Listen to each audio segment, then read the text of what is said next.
Welcome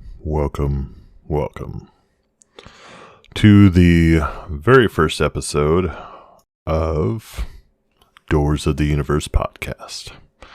My name is Aaron, and I will be your host on this journey through the strange, the unusual, and the unknown.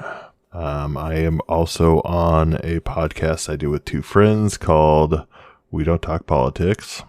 We are three adults who all have our own lives, and it makes it hard for us to get together and coordinate times that can work where we can record together.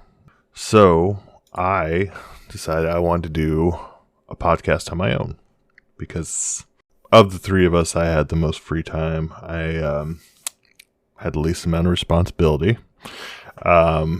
So I figured I would do one on my own so I could have something. I wanted to do something where it was a little more consistent with the releases. Just have something and get to I love doing podcasting. I love researching things and then getting to tell all of you about all the things I've learned through my research. But especially the paranormal, the strange, the unusual, and the unknown.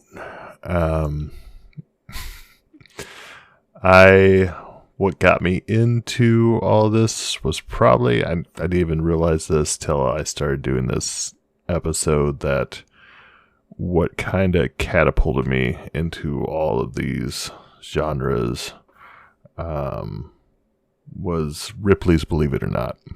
I remember when I was a kid, I would get the Ripley's Believe It or Not books, and I would read them relentlessly.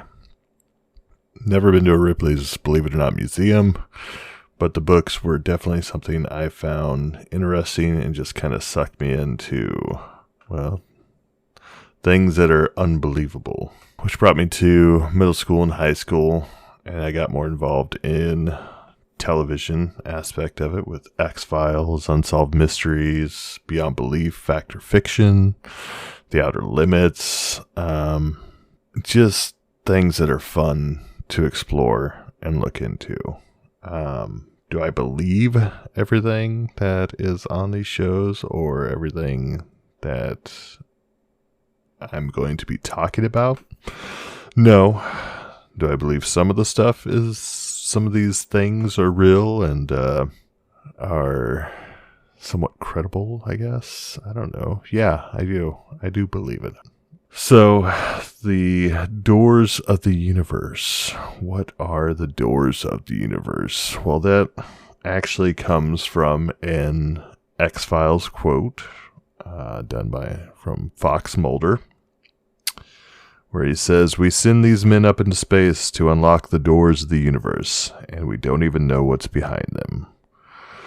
So, which kind of made me feel like that's what I want to explore on. And by space, I mean everywhere. Like, all the things that are unknown. There's going to be a lot of cryptids. There's going to be some paranormal ghost stories. It's going to be a mixture of things.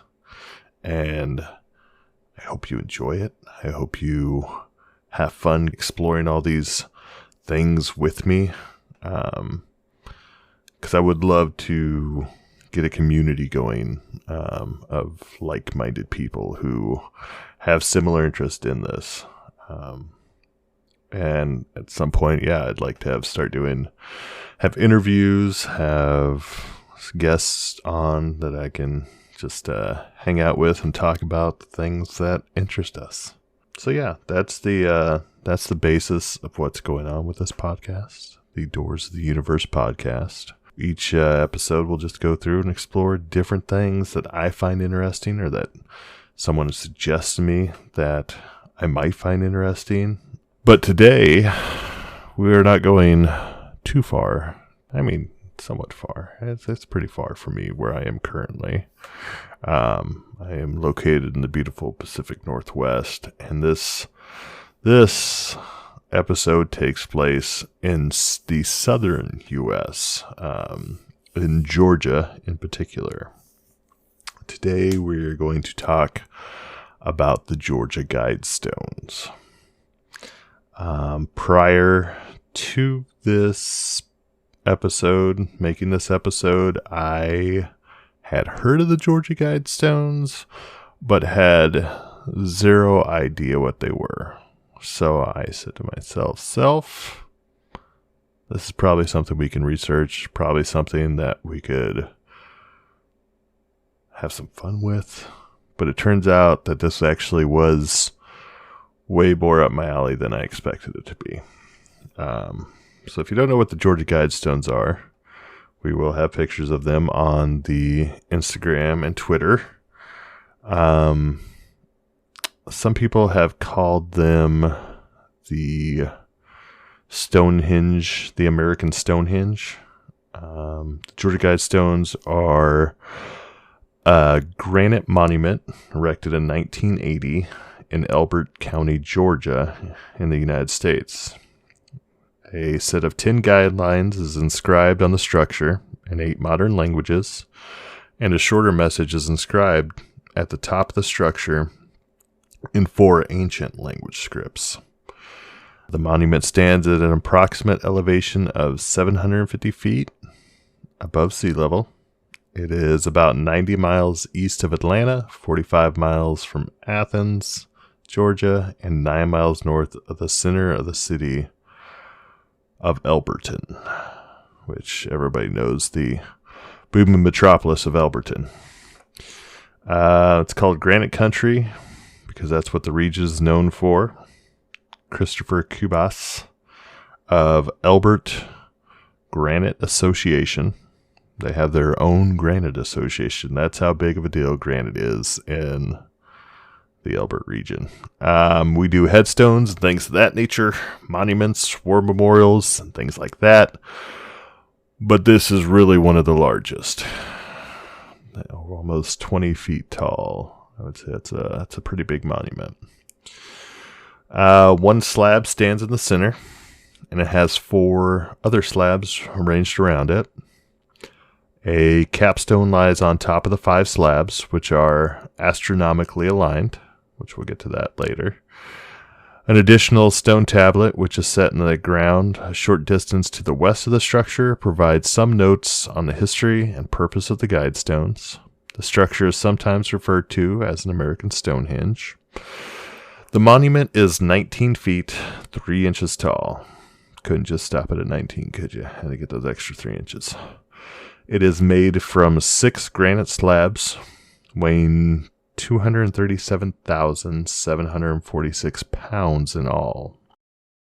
The anonymity of the Guidestones authors and their apparent advocacy of population control, eugenics, and internationalism have made them an object of controversy and conspiracy theories. The Georgia Guidestones have been called America's most mysterious monument.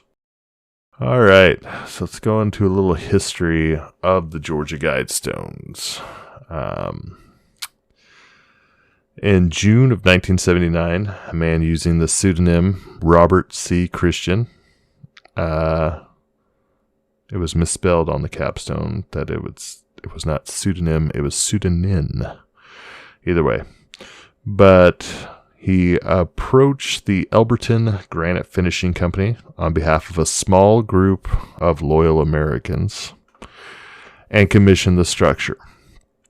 Christian explained that the stones would function as a compass, calendar, and clock and should be capable of withstanding catastrophic events. It's a lot of stone. I think it's gonna hold up pretty well. Granite's supposed to be pretty tough too, from what I hear. It's one of the tougher rocks.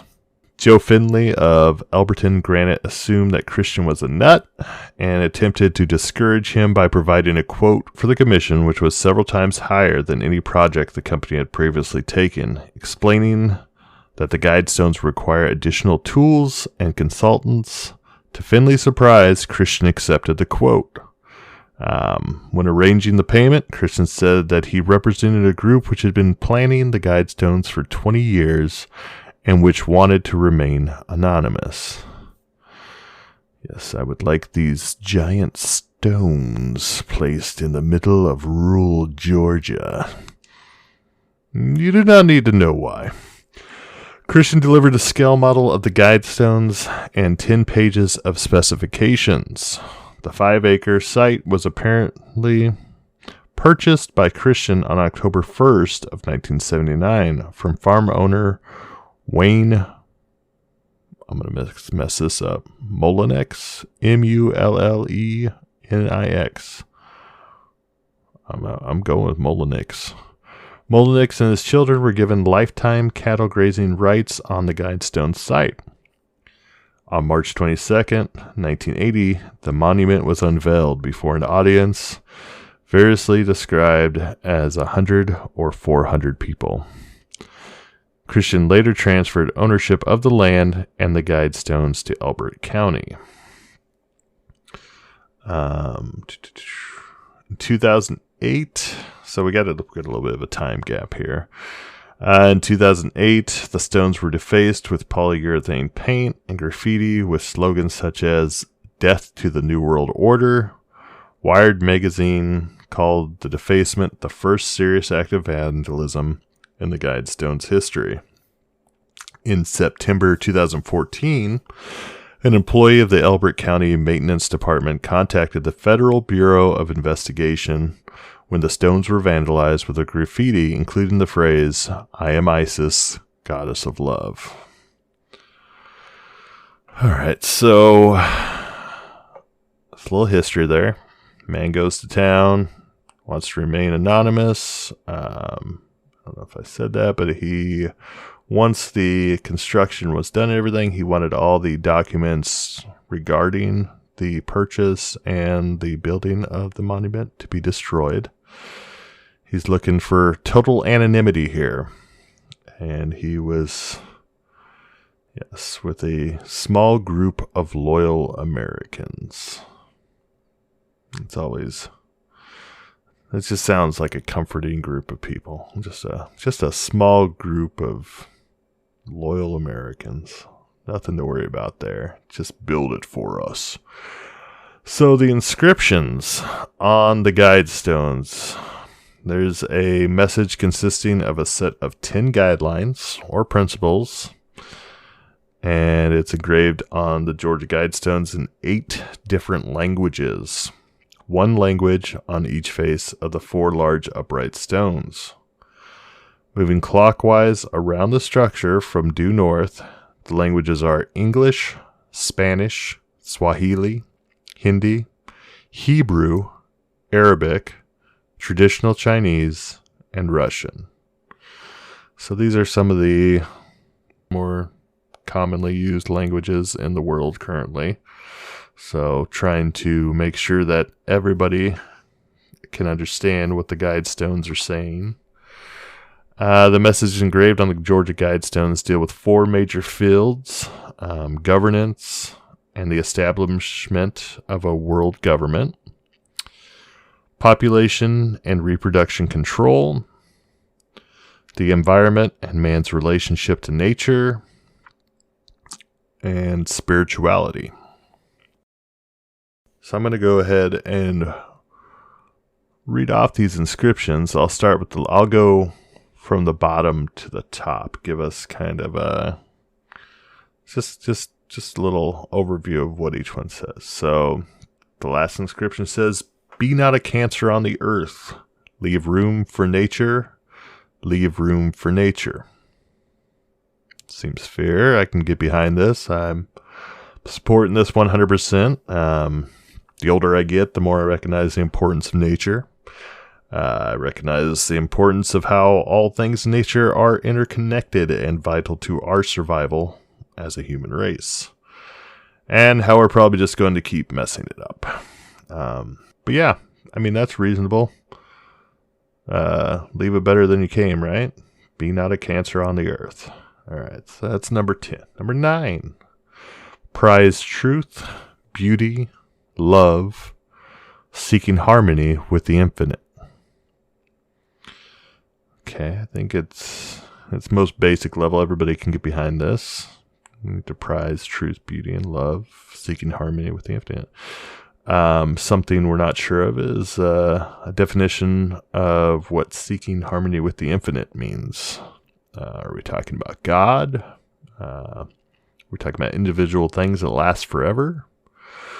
Or just the always expanding infinite span of space and time, seeking harmony with the infinite. But overall, it seems reasonable. Seems like one we can probably all get behind, all reasonable people. Balance personal rights with social duties. Balance personal rights with social duties. Yeah, I'm all for it. Let's give everybody some individual rights, but also put in to promote the good of society and preserve those rights. Do your part, or get out. I mean, that's reasonable, right? Just do good. Try and make society better. So balance personal rights with social duties. Avoid petty laws and useless officials. Avoid petty laws and useless officials. All right. Got to have some sort of structure. We need laws, but not petty laws. No room for petty laws here. Well, I could go more into useless officials, but we may save that discussion for another episode. But yes, let's put laws in place, but avoid the petty ones, and let's avoid the useless officials. Again, so far overall, I'm for this. These are all pretty good guidelines, right? All right. Let all nations rule internally, resolving external disputes in a world court. Let all nations rule internally, resolving external disputes in a world court. I am definitely a states' rights guy. The less big government I have, the happier I am. Resolving external disputes in a world court. Seems interesting. Who's running this world court? Who are these Supreme World Court judges? How are they being picked? Overall, I mean, we're letting Supreme Court justices run the laws here now, so I mean, it wouldn't be too much different. We're not straying too far. We're not going too crazy right now. Let all nations rule internally, resolving external disputes in a world court. Fair enough. All right. Protect people and nations with fair laws and just courts. Justice for days. I mean, that is what we all deserve. The only issue I always have with this is how you put into place the fair laws and the just courts when you have humans running things. I'm unsure. It just seems like it never seems to work out when you have humans run. But maybe we'll get lucky in the future and we get some of those oracles like in Minority Report. They'll just let us know when people are guilty, and we won't have to worry about humans dealing with it. Am I right? Get the humans out of here. They're ruining everything. Protect people and nations with fair laws and just courts. Still, sounds good. Next one. Rule passion, faith, tradition, and all things with tempered reason. Rule passion, faith, tradition, and all things with tempered reason. So I wasn't sure exactly what they meant by tempered reason. So I had to look up temperate, having the elements mixed in satisfying proportions. So I mean, I guess I can be for this. Seems like if you want to have these things in a society, it should be a good mixture of the three: passion, faith, tradition. Let's just equally mix these and make it so it's to satisfying proportions, if you will. But yeah, rule passion, faith, tradition, and all things with tempered reason. Okay, I can back that. Unite humanity with a living new language. All for it. Having the ability to communicate flawlessly does seem like a reasonable way to have a society function. Something where everybody can understand what everybody is saying and being able to communicate freely, which seems like it would open more doors to just a more harmonious society. But then again, if we go with the thought process of the Tower of Babel, where everybody was working together and they were doing they built this great tower and they were going to the heavens, and then God made everybody have different languages. And nope, not going to build today. So yeah, that's, it just seems like if we all had this one single language, we could accomplish so much more. So, unite humanity with a living new language. All right, let's make it happen. Let's get cracking on this. Next, guide reproduction wisely. Improving fitness and diversity. Guide reproduction wisely. Improving fitness and diversity. As someone who has scheduled to talk with his doctor recently about getting a vasectomy in the coming weeks, I can get behind this idea. I feel like there should be some sort of structure on reproduction and who's reproducing, and I just feel like there's a lot of ill-equipped parents out there, and the children are suffering for it. And then just bringing a child into the world currently. I mean, have you seen the world lately? Who seriously in the right mind is bringing a child into this world? It's crazy. It's crazy. It's nuts right now. Everything's falling apart. They don't have baby formula to feed them anyway. So let's guide reproduction wisely. Now this is the first on the list is also the biggest one that most people have the biggest issues with. So the first guideline is maintain humanity under 500 million in perpetual balance with nature. Maintain humanity under 500 million in perpetual balance with nature. So a lot of people read this and they assume it is the cry for taking out a large chunk. Currently, most of the videos I was watching, because this was popular back around 2012 when everybody thought the world was going to end in 2012, they were saying like, you need 6.5 billion people killed. Well, now you need 7.4 billion people would have to be removed. Our numbers have gone up that much in 10 years. There are 7.9 billion people in the world currently. And the Georgia Guidestones guidelines recommend 500 million. So yeah, that'd be a little dent.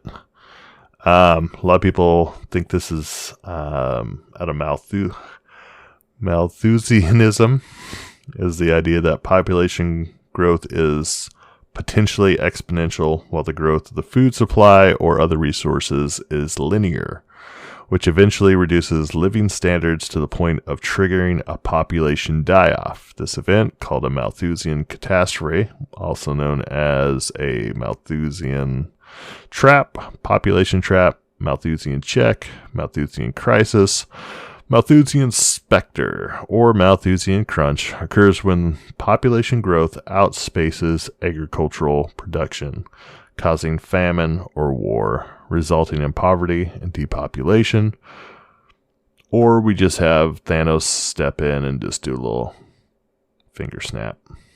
Kind of set things back on track. Was Thanos a believer in the Malthusian catastrophe? Who knows? Maybe not. Malthusianism. News to me. But yeah, I mean, it does seem reasonable. It seems like the numbers are getting too high. And logistically, it seems like, I'm not saying it's reasonable. We need to kill off billions of people. I'm saying it's reasonable to assume that once the population gets so high, the amount of food that's produced will not meet that, and eventually it will lead to famine or war, resulting in poverty and depopulation. I don't know. But yes, this is the guideline that causes the most issue for people with the Georgia Guidestones. Maintain humanity under 500 million in perpetual balance with nature. So, I mean, and this was 1980, did I say? I think 1980 it was erected. So, I mean, these are current thoughts. It's not some 100 years ago this went up and something. That was another thing. I did not realize that this was so new. I thought this was something that was going to be, the Georgia Guidestones were something that were going to be a lot older. But I was wrong. So there's an explanatory tablet. Next, it's set alongside of the stones. Just a big square rectangle tablet that's on the ground. It's a few feet to the west of the monument. An additional granite ledger has been set level with the ground. This tablet identifies the structure and the languages used on it, and lists various facts about the size, weight, and astronomical features of the stones, the date it was installed, and the sponsors of the project. It also refers to a time capsule buried under the tablet. But blank spaces on the stone, intended for filling in the dates on which the capsule was buried and when it is to be opened, have not been inscribed. So it is uncertain if the time capsule was ever actually put in place. If you look at the tablet, giant stone tablet on the ground, it says the date it was it has a space for when the time capsule is supposed to be buried and when it's supposed to be opened, but neither have been filled in. The tablet is somewhat inconsistent with respect to punctuation and misspells the word pseudonym.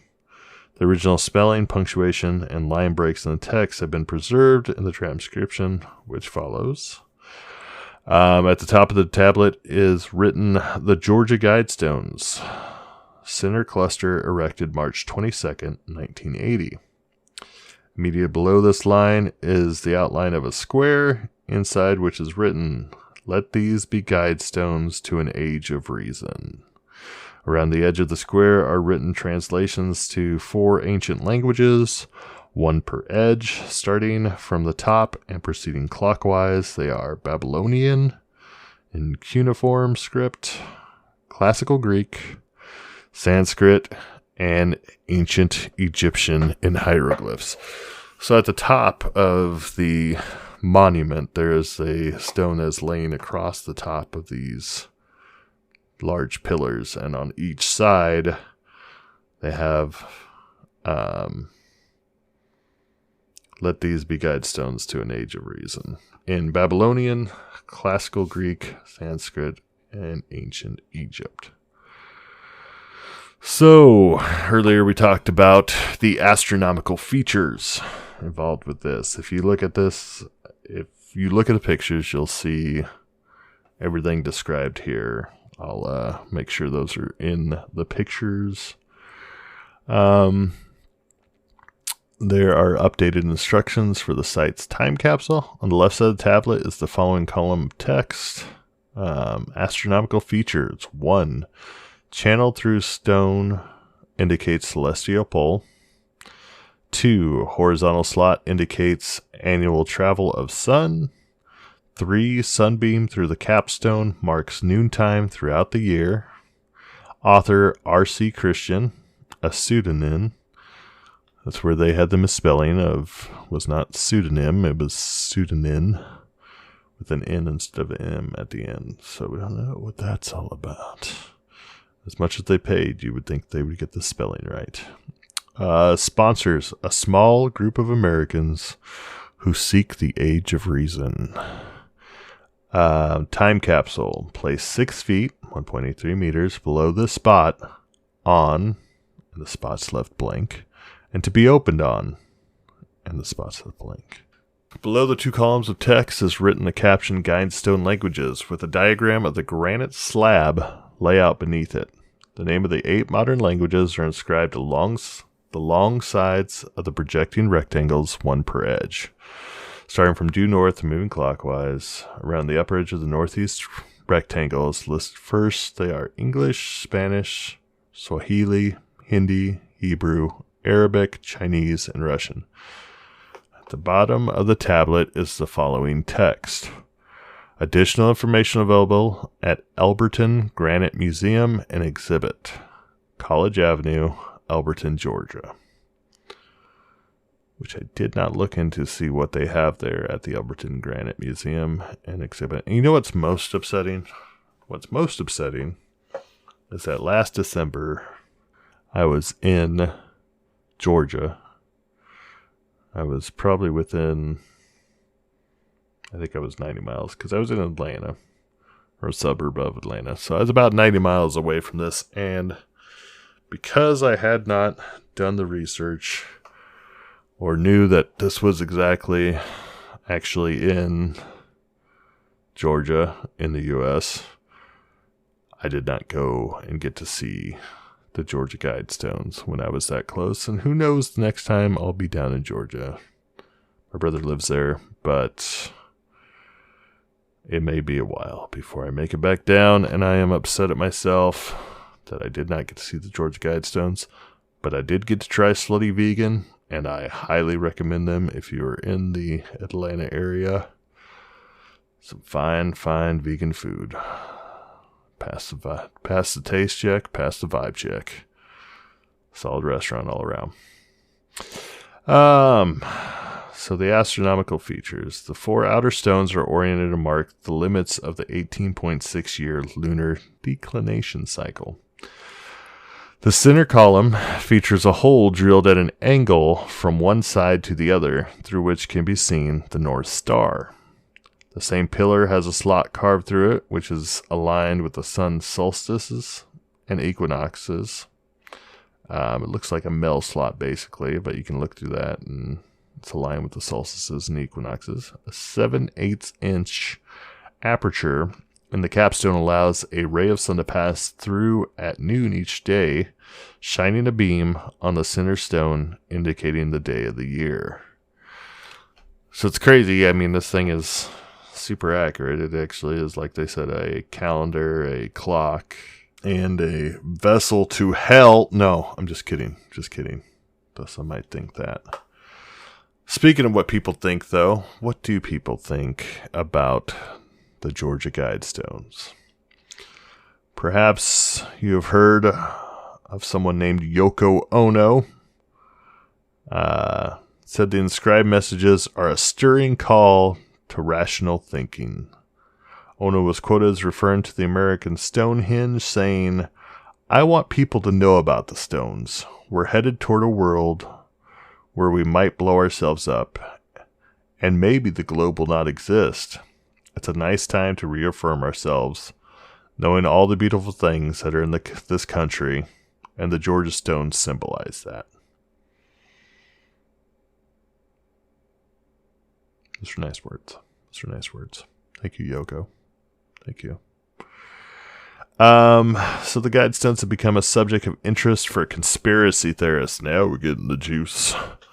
One of them, an activist named Mark Dice, demanded that the Guidestones be smashed into 1 million pieces and then the rubble used for a construction project, claiming that the Guidestones are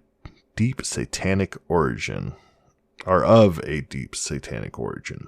and that R.C. Christian belongs to the Luciferian secret society related to the New World Order. The elite are planning to develop successful life extension technology in the next few decades that will nearly stop the aging process, and they fear that with the current population of Earth so high, the masses will be using resources that the elite want for themselves. The Guidestones are the New World Order's 10 Commandments. They're also a way for the elite to get a laugh at the expense of the uninformed masses, as their agenda stands as clear as day and the zombies don't even notice it. Wow. Mark Dice. Mark Dice calling it out. Laying it down for us. Keeping it real. Thank you, Mark Dice, for letting us know about the deep satanic origin and the Luciferian secret society that R.C. Christian belongs to. Radical Christians have referred to the 10 messages inscribed on the Guidestones as the 10 Commandments of the Antichrist.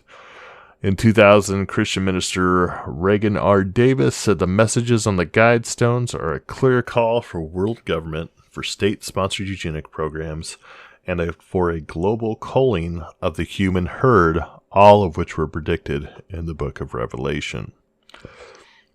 At the unveiling of the monument, a local minister proclaimed that he believed the monument was for sun worshippers, for cult worship, and for devil worship. All three getting together, coexist sticker on each of their cars. Conspiracy theorist Jay Widener has said that the pseudonym of the man who commissioned the stones, R.C. Christian, resembles Rose Cross Christian, or Christian Rosencreuz, the founder of the Rosicrucian order. Now, this little spiritual movement here, actually will probably be getting its own episode, because this was my first time hearing about them, and it seems like they have a bit of a tie to the Georgia Guidestones.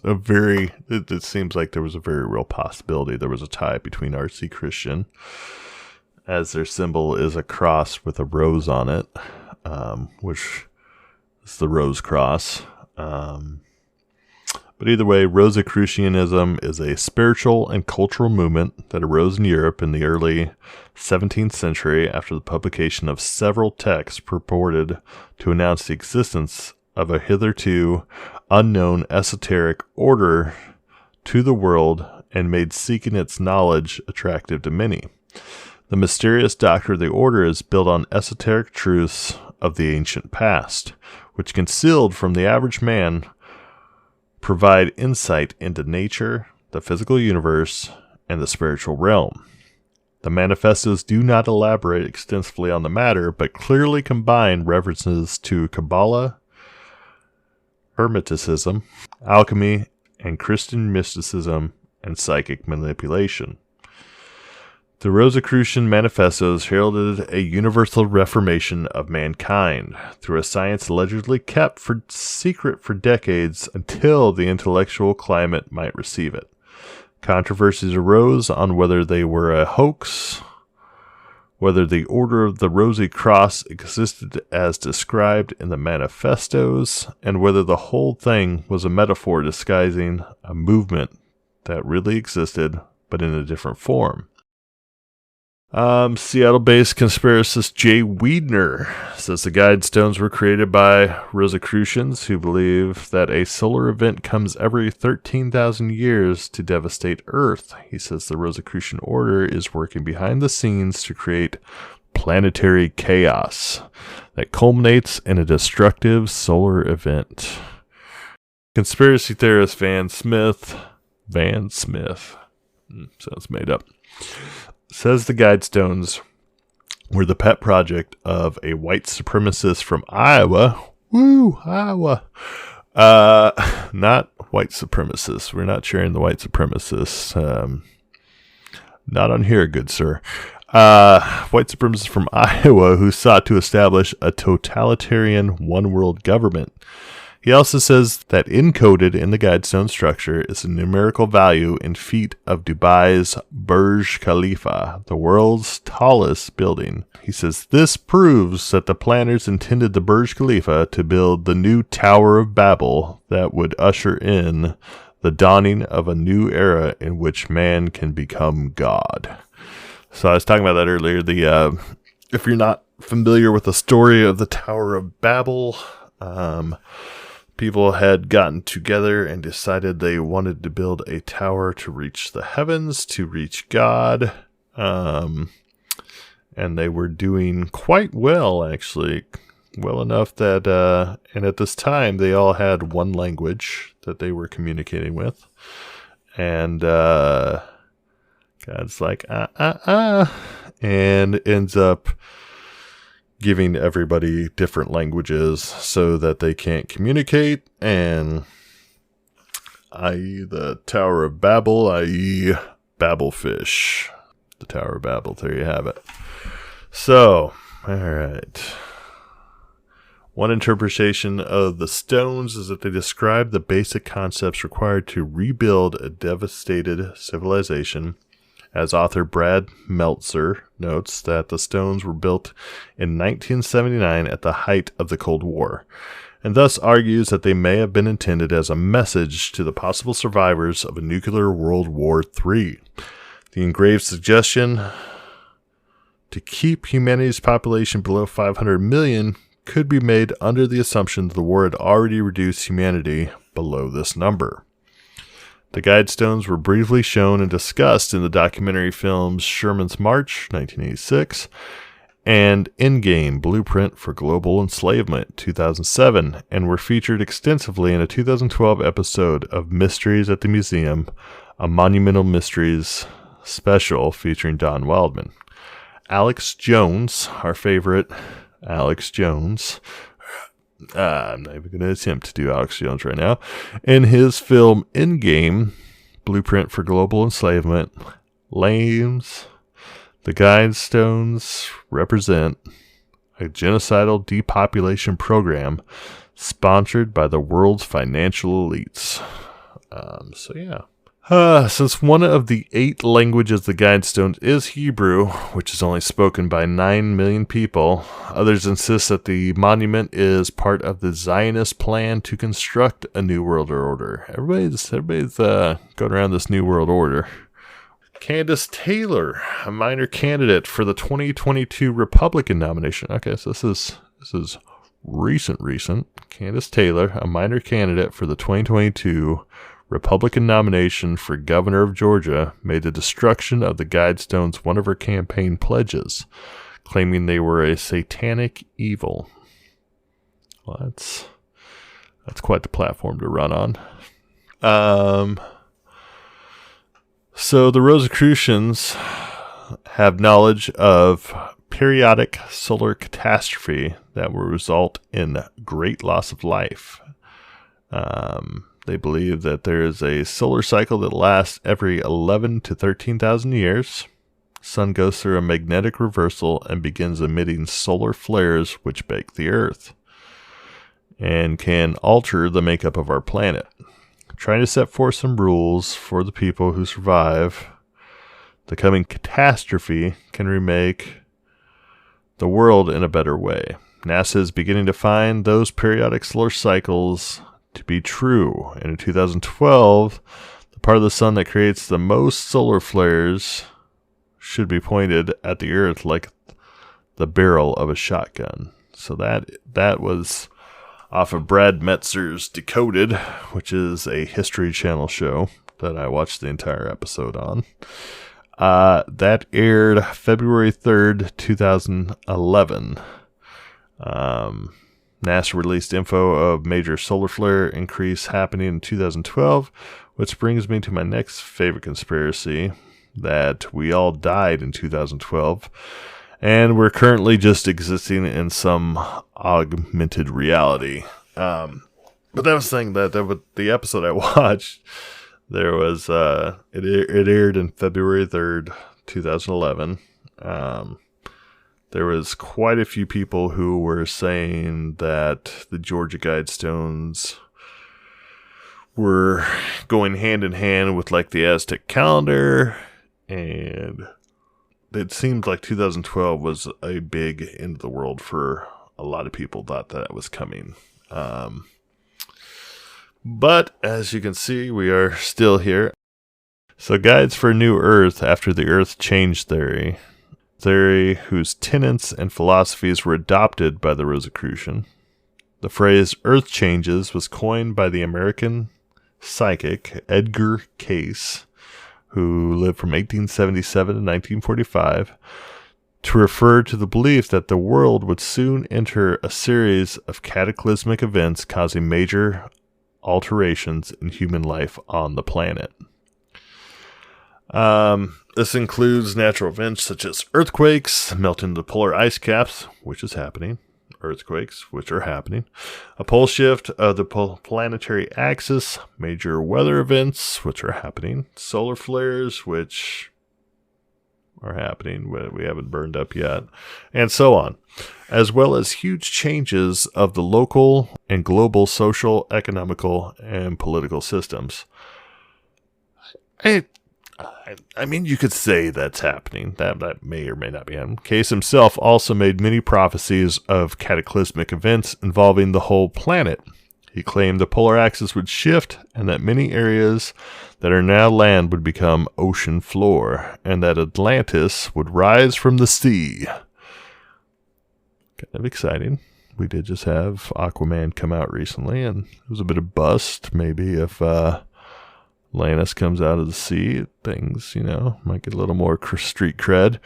The belief that the California coast would slip into the sea, a common feature of Earth Changes predictions, originated with Cayce's alleged prophecies.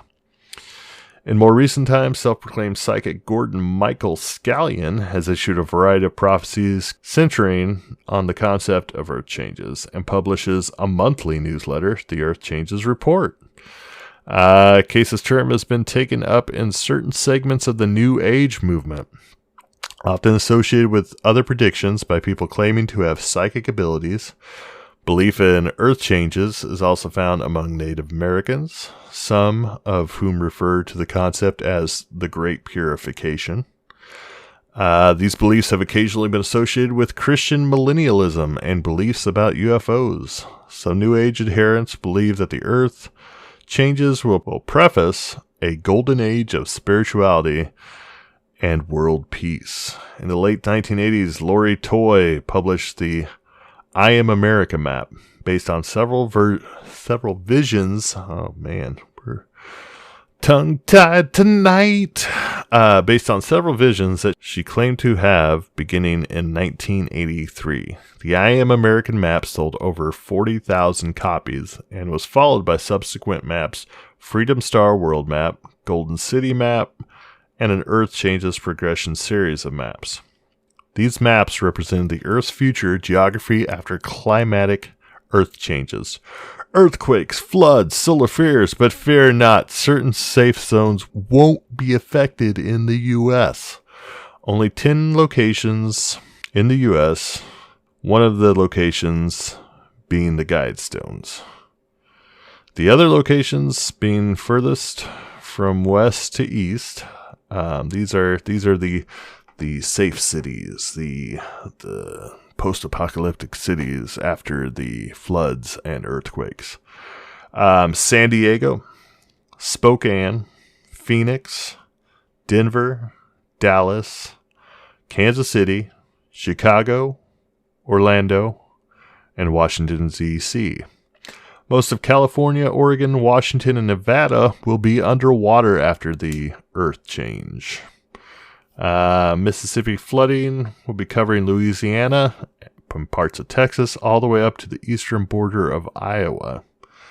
Don't worry, my friends in Des Moines, you're in the clear. It's only the eastern border of Iowa that's going to be taken under the sea. Maine and parts of New York, Massachusetts, Pennsylvania, Rhode Island, Connecticut, and New Jersey are all underwater. According to the map shown, this is according to the map shown by Dr. James Burton on Brad Meltzer's Decoded. All right, that gives us a general overview. Couple of interesting facts about the Georgia Guidestones, which we spoke about earlier, but the stones were defaced with graffiti in 2008. The spray-painted message was death to the New World Order. So saying it now makes a little more sense why it says that, just because there are so many people that believe it's connected to the New World Order. A mysterious time capsule is allegedly buried nearby. A tablet erected with the Guidestones claims the time capsule is buried beneath the tablet, although there is no proof the capsule really exists and no suggestion of what is written on it. And no buried date and no open date. So we're gonna throw the time capsule out. We're gonna say it didn't happen yet, or maybe it did, and they're just waiting to script it until the next generation. This is the dawning of the age of Aquarius. The Guidestones were purposely designed to track the sun's east to west migration year-round during the equinox or solstice. Those who stand at the west side of the Mel slot, which I was talking about earlier, this looks like a Mel slot just carved into the stone, can see the sunrise over the horizon. The four outer stones are positioned to mark the limits of the 18.6-year lunar declination cycle. All my friends who know Aquarius sun and Sagittarius moon and all that will probably know what's going on here. An eye-level hole drilled in the center stone permits viewers to locate the North Star.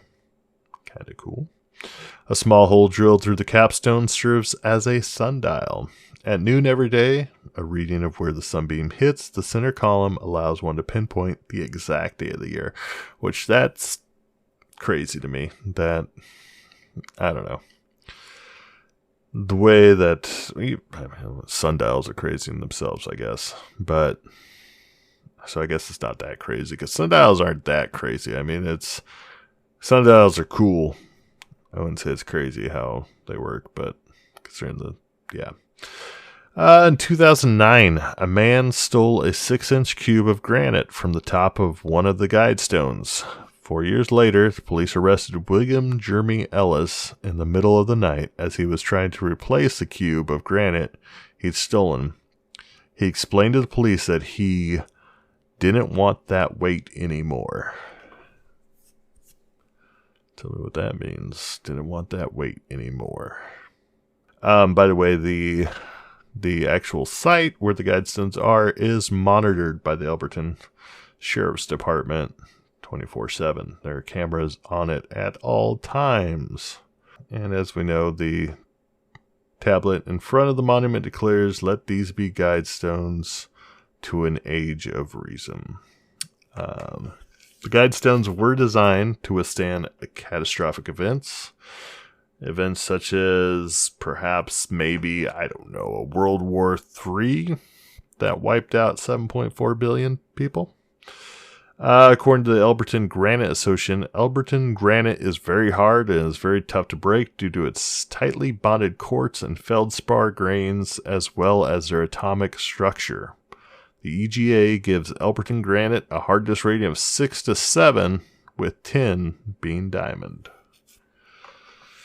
So that's it.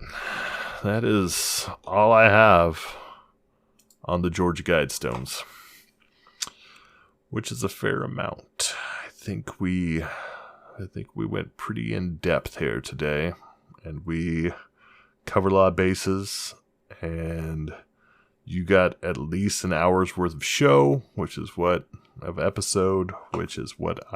am going to be shooting for. What are my thoughts? What do I think?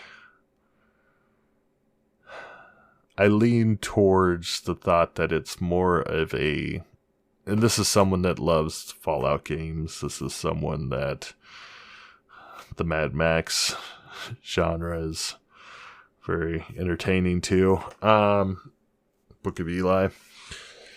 I lean towards it being more of a rebuilding of the country, or rebuilding of the earth, I guess, more so than a genocide of the earth. Just kind of gives you this basis of how to run an earth, run a society, run a civilization.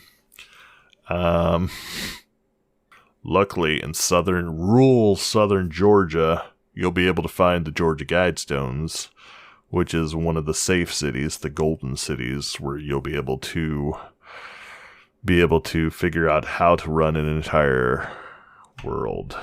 So like I said, it's the guidelines it's interesting. I mean, I think a majority of them are basically good and what could be considered reasonable things to follow when running a society. Now, on the other hand, if it is a genocide tablet, I guess, genocide instruction guide, I don't know what to say. Yeah, probably not so cool, and understandable that people are upset about it. But I think overall, yeah, it's seems like a reasonable set of rules to me. That seems like things that could be followed and even put in place today, but except for the 500 million. Yeah, wiping out 7.4 billion people is but yeah. Georgia Guidestones. First episode done. This is it. We got it out there. It's over. It isn't as nerve-wracking as hoped. Like I said, we're on Instagram and Twitter. I'll be including pictures of the Georgia Guidestones. Let me know what you thought. How's the sound quality? How's the content? Is this enjoyable? Is this what's something you want to hear about? Let me know if there's any topics you want me to research and discuss. Did I go into this deep enough? Was there more that I should have said about the Georgia Guidestones? These are all things I would love to hear from the listeners, which you can reach me at dotupodcast@gmail.com. You can message me on Twitter, Instagram, or there is the voicemail option on anchor.fm, which is what I use to put this out into the world. They distribute the podcast to all the platforms and just keep things going. So yeah, if you're ever looking to make a podcast, look at Anchor. It is a quality thing. I think really easy to use. You don't need a bunch of fancy recording equipment. I've gotten some nice equipment along the way. But honestly, if you want to record on your phone, you could easily do that and edit, add music and whatever you want to do. There are a ton of options, ton of tools on Anchor and within the Anchor app. But yeah, thank you for listening. Thanks for hanging out. This was fun. The next episode I do, it'll be posted on the socials, which hopefully this is going to be a bi-weekly thing. Thanks for listening and stay curious.